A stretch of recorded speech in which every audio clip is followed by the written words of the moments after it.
this week we're going to be looking at problems Charles had later on in his reign, so in particular after 1629. We're going to identify the problems he had in the latter part of the lesson, in the latter part of his reign. We're going to analyse or categorise the problems he had, so put them into different groups and think about which was the biggest problem for him and why. Then we're going to infer meaning, and if you can't quite remember what inference is, or we need to talk about that, then we will later on, from sources about who was to blame for the beginning of the Civil War in 1642. Was it Charles or Parliament? Okay, now this is a really unique event in history. Charles ends up having his head chopped off, and particularly looking at the Civil War is quite exciting and what happens during the Civil War, so hopefully you're going to enjoy that. Okay, right, before we do anything else, we're going to think back to last week. We're going to do a smart task, and what I want you to do, please, is for us to recap Charles's early problems from last week. So just create a quick spider diagram or a list of as many of his problems as you can remember or think of that he had before 1629, so the stuff we looked at last week, before he dissolves Parliament for 11 years for his 11-year tyranny. Okay, so pause me now, off you go.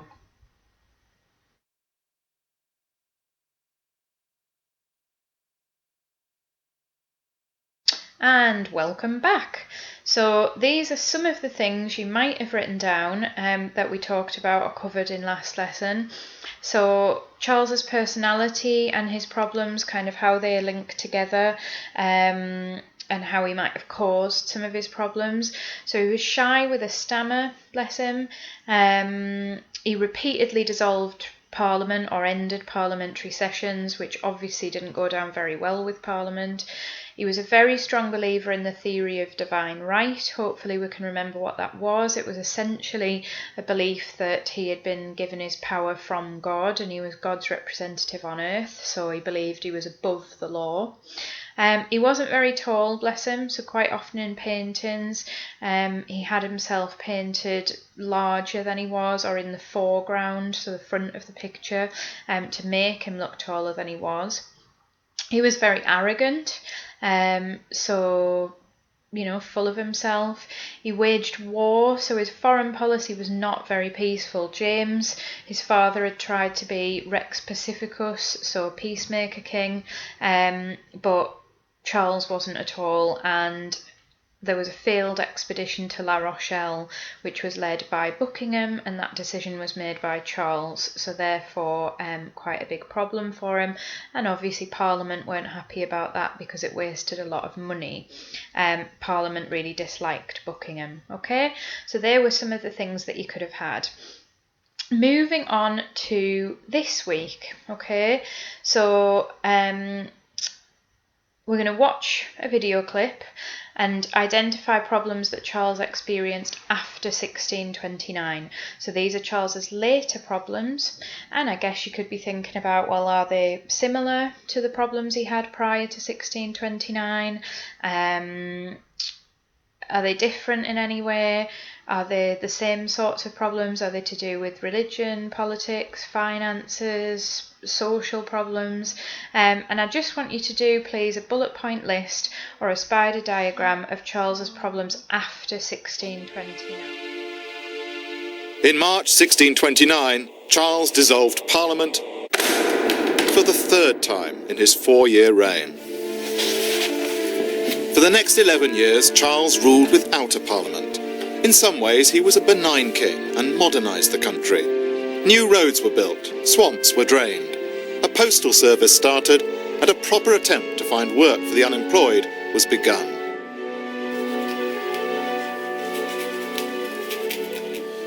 And in Buckingham's absence, there was a new spark in the marriage between Charles and Henrietta Maria. Henrietta Maria described herself as not only the happiest princess, but also the happiest woman in the world.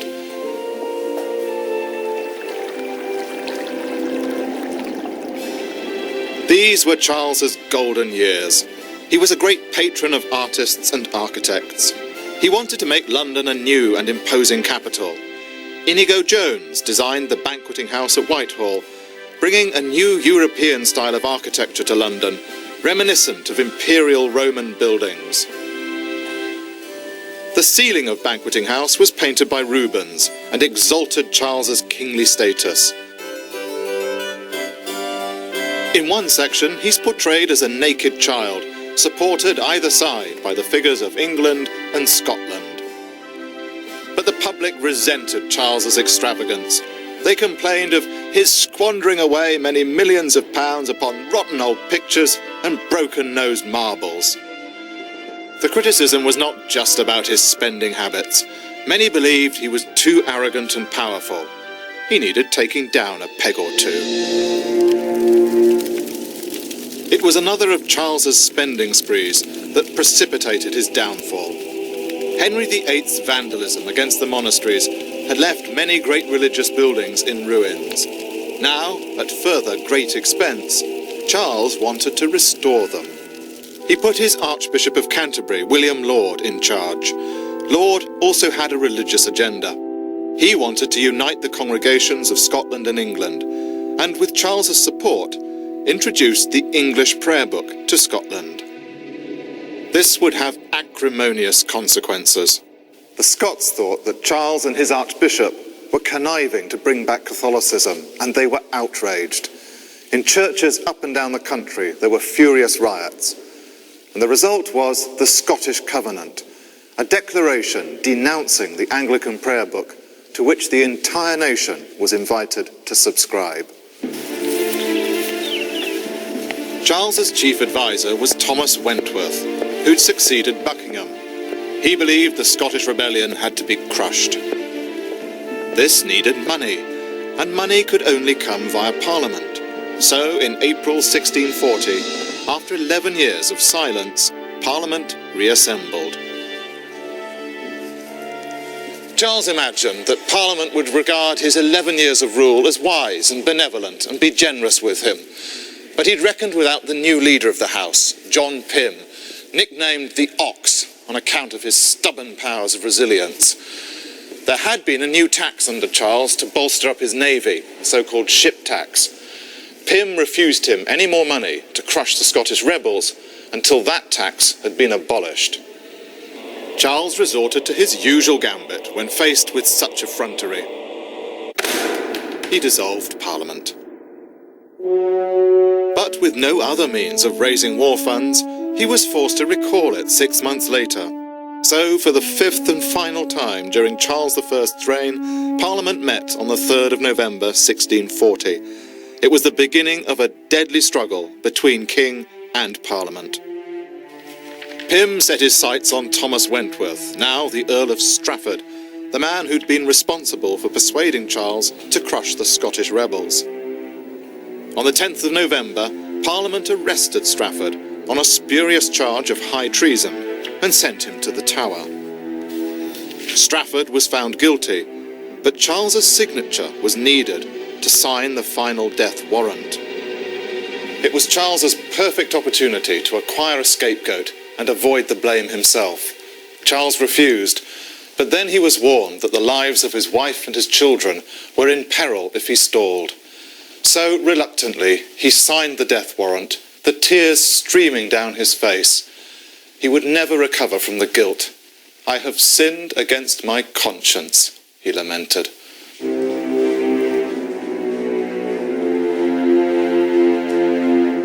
With Strafford out of the way, Pym presented Charles with a catalogue of Parliament's complaints, demanding, among other things, that Charles should dismiss his present advisers. But that just drove Charles to assert the divine right of kingship. Parliament then threatened to impeach the Queen, blaming her for her husband's actions. This was too much for Charles. He decided to punish Parliament for good. On the 3rd of January 1642, he ordered the arrest of 5 members of Parliament, including John Pym. Parliament refused to surrender the men, and Charles hesitated on his next move, but Henrietta Maria hounded him along, even threatening to leave him. "Go, you poltroon, go pull those rogues by the ears, or never see my face again." When Charles got to Westminster, the MPs had fled the House, but he'd already gone too far. Charles carried on as proudly and defiantly as ever, but he became concerned for the safety of his queen and arranged for her to be sent to Holland. It was a difficult parting for both of them. They were in floods of tears as they took their leave, and it's said that Charles rode right along the length of the cliffs of Dover, waving goodbye to his beloved until her ship was out of sight. Back in London, Pym was continuing his campaign against the king. He asked him to put all the armed forces under Parliament's control. "By God," Charles exclaimed, "not for an hour." 2 months later, on the 1st of June 1642, Pym demanded more.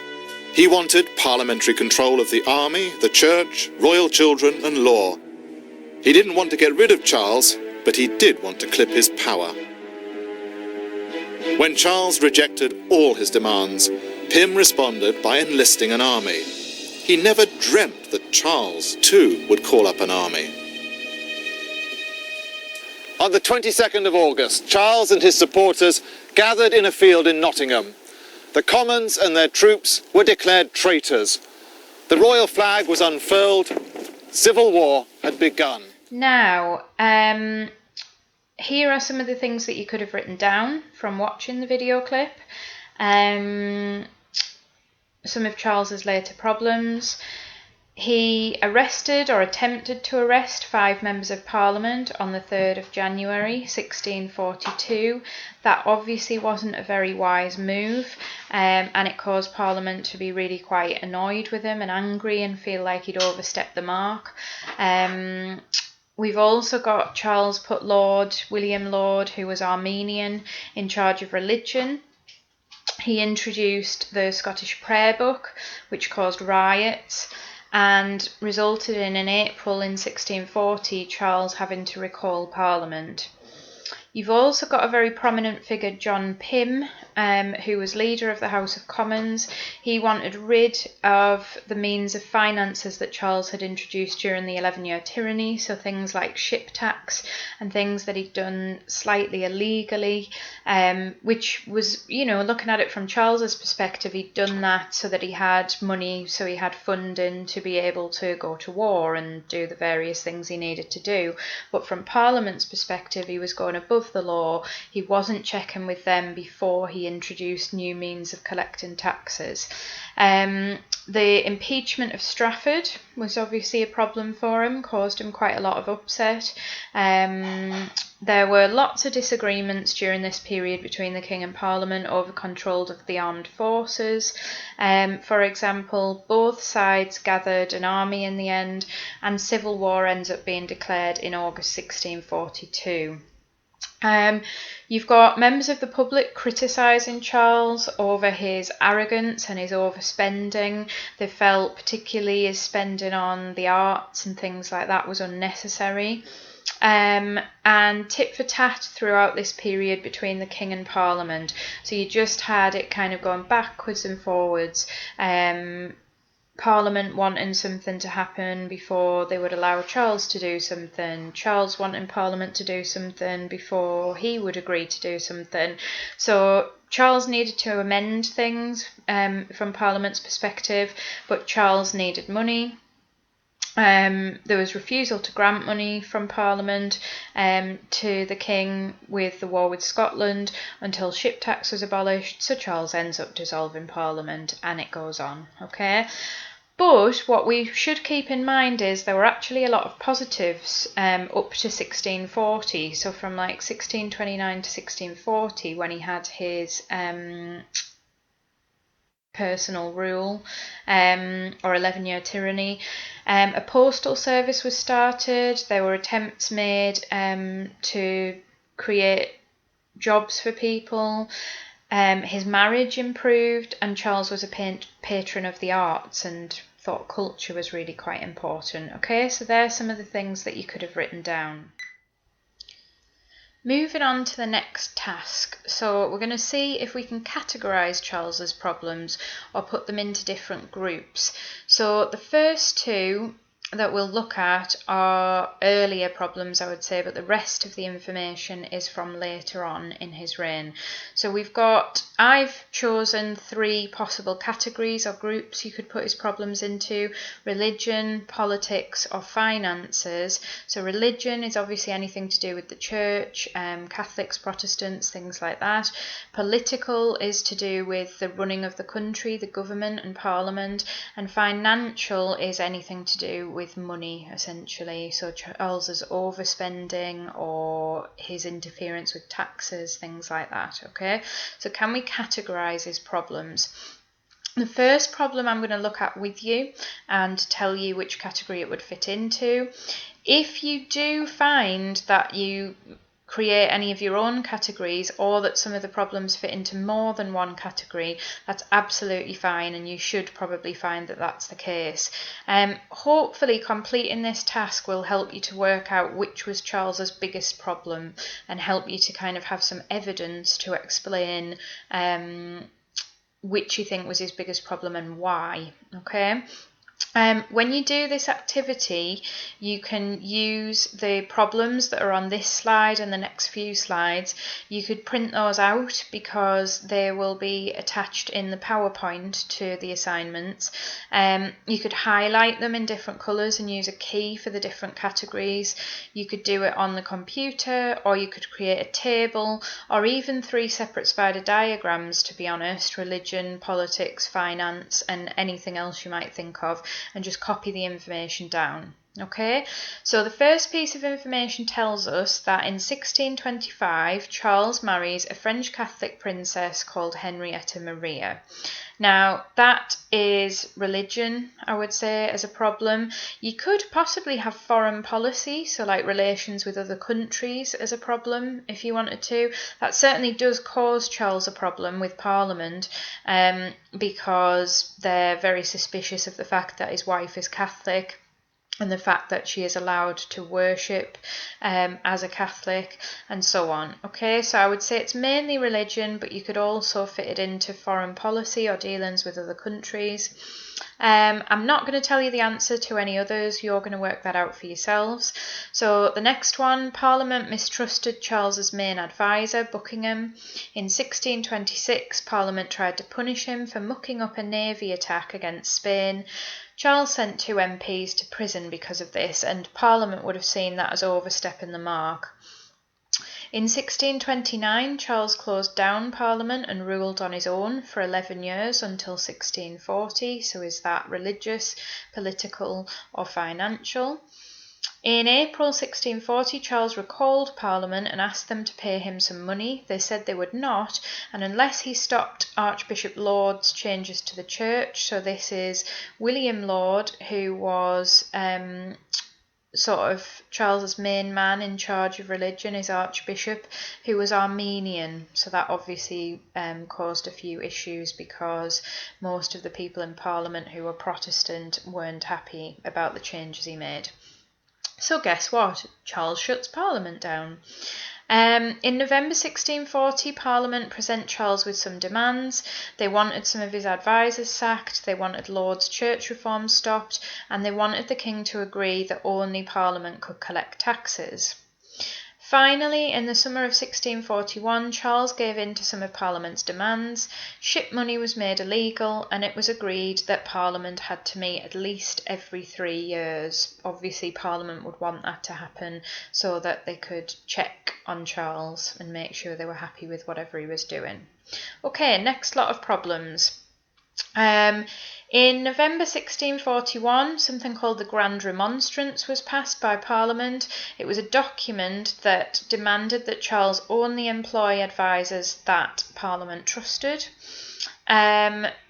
Charles needed money and he had to rely on ways of getting it without Parliament, so he used something called a ship money tax. Now, this was a tax that had been used for a lot of years, but Charles essentially extends it. Rather than just taking it from people who live in coastal areas during wartime, he extends it inland, and he does that during peacetime as well. So he's basically breaking the law because he's not asking Parliament if it's okay for him to do this, and it obviously made a lot of his people very angry as well, because if there's a tax that you don't normally have to pay and all of a sudden you're being asked to, that would have been quite difficult for some people to pay it. In November 1641, there was a rebellion in Ireland. Catholics rose up against their Protestant rulers. Rumours spread through England that Catholics were going to try and make England Catholic as well. In March 1642, Parliament said it wanted to control the army rather than the king. The king refused, so Parliament simply took control of the army without the king's permission. So obviously, looking at that from Charles's perspective, that would be Parliament being really unreasonable. In January 1642, Charles tried to arrest 5 members of Parliament. He arrived at the House of Commons with 400 soldiers, but the MPs had been warned and had already run away.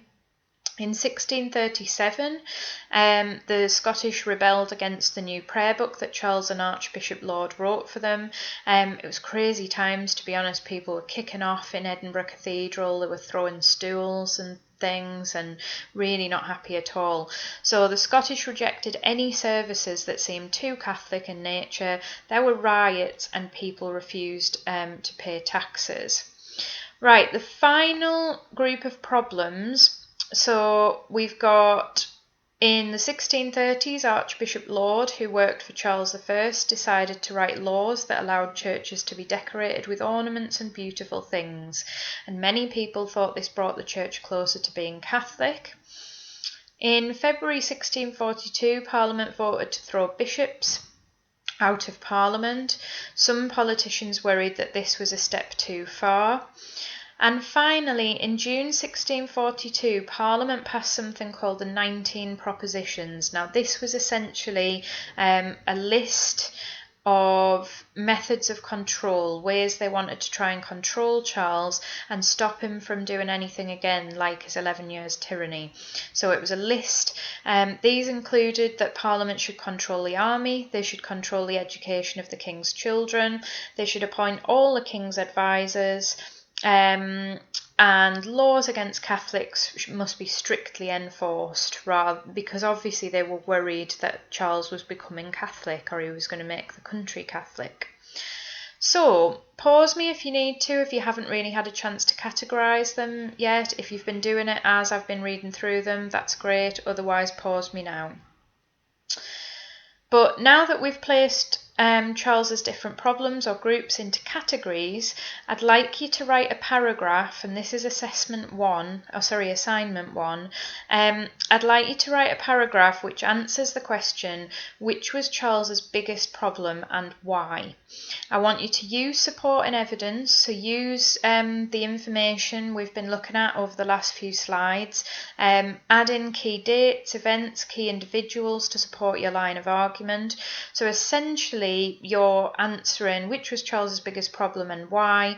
Was it politics? Was it religion? Was it finances? If you thought foreign policy was a big issue as well, you could talk about that, but you're saying which one of those things you think was his biggest problem and you are explaining why. Please make sure you do that. Some work that I've had handed in from some of you, if you're asked a question like this, you might just respond by saying Charles's biggest problem was religion, because religion was a big problem, okay? That's kind of just going around in circles, and you're not really using any evidence, any dates, any events, any people's names to support why you think that, okay? So again, pause me now and do your paragraph, please, and then make sure you upload it onto Teams so that I can, or Miss Thika, or Miss Robinson, whoever your teacher is, can mark it, okay? Right, finally then, in this lesson, you are going to have a look at a couple of sources and answer an inference question about them. Hopefully most of you can remember what inference is, but if not, no worries. To infer something means what can you suggest from a piece of information? What can be suggested? What can you pick out? So what can we infer from these two sources about who was to blame for the conflict? And that's referring to the Civil War breaking out in 1642. So who was to blame for the conflict between Charles and Parliament? Okay, so why did they argue and disagree with each other, and why did that lead to civil war? So if we look at source A, first of all, it is from a book called England in Crisis, 1640 to 1660, written by David Sharp. So it's written by a historian, so it's a secondary source. It says, even before the Grand Remonstrance of 1641. Now remember, the Grand Remonstrance was a document which explained the various grievances that Parliament had with Charles, the things they were unhappy about and how they wanted those things to change. There were signs of unease with Pym. This is John Pym, who was a very important leader in Parliament, who was very much against Charles and his behaviour and his 11-year tyranny and things like that. So even before the Grand Remonstrance of November 1641, there were signs of unease with Pym's methods, particularly his use of the London mob. So that's kind of big groups of people within London who were against the king and who took it as an opportunity to go against the king and the government, the state and things. So particularly his use of the London mob to pressurise and intimidate the House of Lords into passing measures against the king. So it's basically saying that it was mainly Pym and the London mob and I guess the House of Commons who were pushing the House of Lords, which is traditionally the part of Parliament that supports the king, pushing them to make certain decisions against Charles. Okay, so I would say that source is largely suggesting that Parliament are to blame for the conflict between Charles and Parliament. Specifically, Pym is to blame. Okay, John Pym. Right, source B is a description of Charles I by the modern historian Margaret Elliott in 1958. So again, this is a historian's view, so it's a secondary source, but remember historians read primary information and it's based on kind of all of her studies and research into Charles. So it says his idea of position and power as King of England was entirely different with that of Parliament on the same subject. The worst of it was, Charles I was never wise enough to learn from his mistakes. When he met with opposition in the Commons, the only effect it had on him was to make him contemptuous and then angry, so to sort of make him hate them and be very angry towards them. He never dreamt that the people might have some right in claiming the power that they did. Okay, so this one is really largely suggesting that Charles was to blame for the conflict, because it's saying his idea of position and power. It's kind of saying in the first sentence, I would say that kind of both of them are to blame because they just have very different opinions. But then it goes on to say that he was never wise enough to learn from mistakes. When he met with opposition from the Commons, so from people like John Pym, the only effect it had on him was to make him very angry. He wasn't sort of willing to compromise with them in any way, and then that eventually led to the English Civil War. Okay, so you need to choose a quote from each source and explain from what you can infer from that source. So you would say, source A states, quote, from this I can infer that, and you would either say Parliament was mainly to blame for the conflict between Charles and Parliament, or Charles was mainly to blame for the conflict between Charles and Parliament, because I can infer that. Yeah.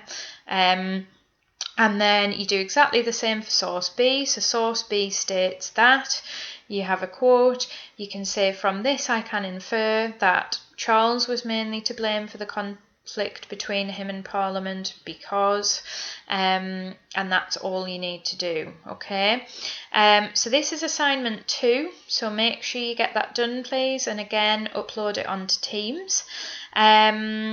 this is assignment 2, yeah. So get assignment 1 done, please. Get assignment 2 done. Fab stuff.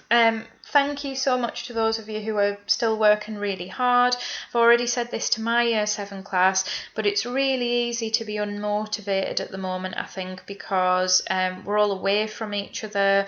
Lockdown's obviously gone on for a really, really long time. So if you're still motivated to be working hard and to be completing these tasks and things, then really well done to you. And I don't mean that to sound patronising, I really mean it. See you next week for an end of year quiz. Buzzing. This is going to test your memory, I think, but it'll cover all of the topics that we've covered this year. So your booklets that you've had throughout the year will be really good to revise from, or you can revise from your exercise books, but the booklets would probably be the best thing if you've got them, and you need to revise all of the topics if possible that we've covered. So the Battle of Hastings and so on. Okay, now absolutely can't remember what I was going to say. Totally gone. Excellent. Okay, keep doing what you're doing. You're doing a great job, and any problems, get in touch with me or your class teacher via email or on Teams. Okay, but hopefully this week's stuff is pretty straightforward. Okay, bye for now, Year 7. Speak to you next week. Bye.